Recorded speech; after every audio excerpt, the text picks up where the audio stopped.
Es una obscenidad que aún hoy, casi un siglo después, 89 años justo, tengamos que rescatar del silencio a quienes lucharon hasta la extenuación en lugares como Punjab o Beovia. Qué miserable es una historia que solo honra a los verdugos y entierra a los héroes en el lodo del olvido.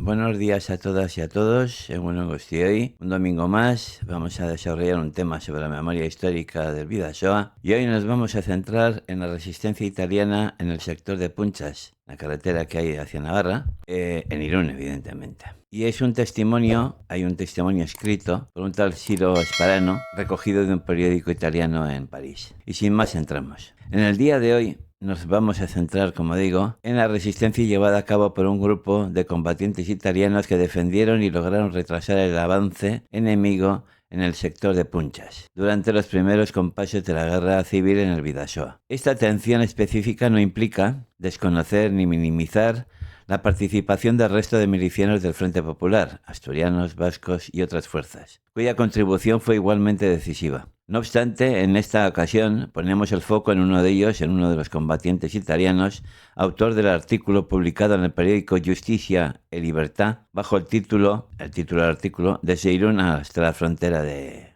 Huesca. Nuestra hipótesis de trabajo es que dicho autor, que firma como Romeo, corresponde al militante anarquista Ciro Sparano, activo en el frente del Bidasoa a finales de agosto y principios de septiembre del 36. Sparano fue un miliciano anarquista italiano que participó inicialmente en la defensa de Irún como integrante de la centuria Gastone Sossi. Más adelante combatió en la provincia de Huesca y ya integrado en la columna móvil de Cataluña perteneciente a la 27 División Emilio Cansi, donde resultó herido. Años más tarde, Sparano alcanzaría el grado de coronel partisano durante la resistencia antifascista italiana. Como hemos señalado en otras ocasiones, frente a la persistente invisibilización de quienes lucharon y fueron derrotados en el frente del Bidasoa, consideramos imprescindible recuperar la memoria de quienes arriesgaron, y en muchos casos la perdieron, la vida por la defensa de sus ideales. Muchos de ellos sufrieron posteriormente persecución, cárcel, exilio o lo que queráis. Ciro Sparano es uno de estos combatientes olvidados. Su testimonio permite arrojar luz sobre los intensos combates librados en las inmediaciones de Beovia, una zona cuyo papel en la contienda, en esta batalla en concreto, ha sido a menudo ignorado por la historiografía convencional. En sus escritos relata no solo la dureza del enfrentamiento, sino también las tensiones y debates políticos que se daban en plena línea de combate, donde convergían milicianos de distintas ideologías. En este contexto, Sparano se encontraba entre los pocos anarquistas del frente, pero subrayaba cómo, más allá de las diferencias políticas, prevalecía la lucha compartida codo con codo contra el fascismo. Me permito desarrollar parte del escrito, y dice: armas, eran fusiles de caza o modelos viejos, gastados por el tiempo y la rumbe, pero valían tanto como un tesoro. Tener uno era un privilegio, había que esperar a que regresara del frente algún camarada que viniera a descansar, para entonces poder hacerse con uno. Si eran pocos los hombres que defendían la ciudad, menos aún eran los fusiles disponibles, desechados de nosotros. Qué pesado era para nosotros no solo el combate, sino también el descanso forzado que, a veces, se prolongaba hasta 24 horas. ¿Cuántas veces el júbilo iluminó aquellos rostros extenuados que apenas se susurraba de boca a boca que habían llegado las armas? ¿Cuántas veces no se escucharon voces venecianas o toscanas alzarse en protesta contra esa inercia que se estiraba sin fin? Nadie. Sin embargo, se creía un héroe la gente,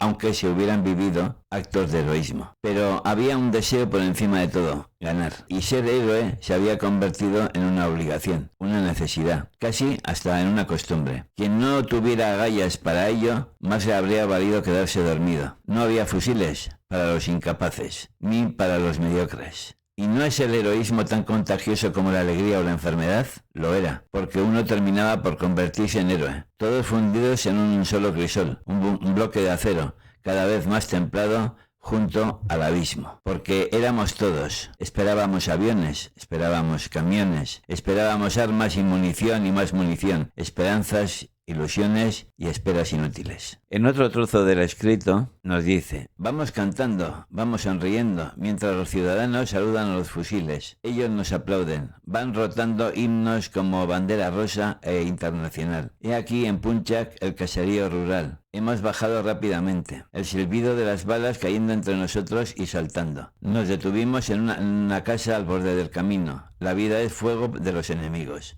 y la intemperie. ¿Habrá comenzado pues el ataque fascista? Pues eso parece, dice.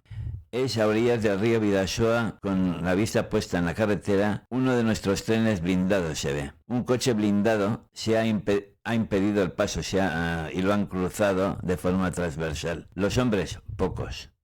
De los 20 que han llegado, se han hecho la pregunta de 5 o 6 italianos y franceses que han llegado. El resto, los 20 se han ofrecido para trabajar. Nosotros, los del equipo italiano, solemos descansar al atardecer y levantarnos antes del amanecer. Hay necesidad de partir, es hora de volver a cargar los fusiles que aún huelen a tiroteos de la noche. En otro trozo dice: cada vez son más raros los nuevos que vienen de Irún. Nos saluda un camarada conductor del coche que nos trae una caja de munición. Adiós, ha dicho. No sé si volveré. En efecto, su automóvil estaba lleno de agujeros por todas partes. Es de noche y la lucha sigue como siempre. Los fascistas quieren que sigamos con la munición hasta la extenuación. Hemos intentado ahorrar, pero por mucho que hagamos, todavía tenemos que ganarnos la vida. Están avanzando a tropezones y desaparecen. Ha habido calma, nos hemos reorganizado. ¿Cuánta munición para la ametralladora? Nada de nada. ¿Para fusiles? Tampoco. En nuestros bolsillos, unos 10 o 20 cartuchos cada uno. ¿Qué hacer? ¿Preguntar a Irún? Es inútil, esperar algo de ellos. El camino está cortado y además están defendiendo sus calles. No nos queda más remedio que estar ahí. Tal vez recuperen la tierra y tengamos noticias de la munición. Siempre tienen esperanza los hombres de fe.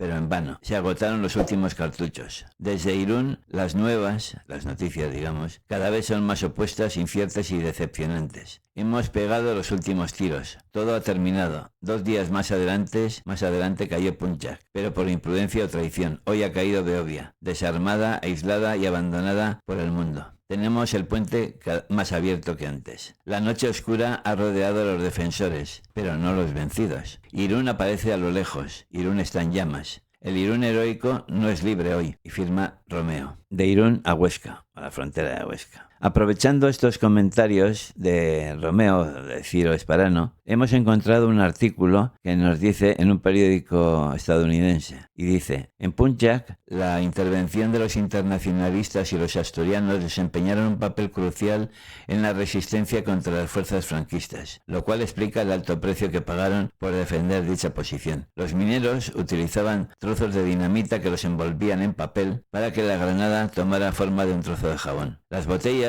se llenaban de gasolina y fusibles. Lanzaban estas bombas con precisión mortal, arrojándolas en un movimiento de barrido muy parecido al de un jugador de béisbol. Hasta aquí este artículo de Civilians Flee Iron as Rebel Airmen Attack, de Joplin Globe, fechado el 1 de septiembre de 1936. Y no nos queda más que decir, es una obscenidad que aún hoy, casi un siglo después, 89 años justo, tengamos que rescatar del silencio a quienes lucharon hasta la extenuación en lugares como Punjab o Beovia. Qué miserable es una historia que solo honra a los verdugos y entierra a los héroes en el lodo del olvido. Romeo, o Ciro Esparano, no fue un nombre, fue un acto de voluntad, un grito entre el humo y la sangre, uno de tantos anónimos que eligieron la dignidad frente a la sumisión. Si hubo heroísmo, fue porque había otra opción de morir de pie.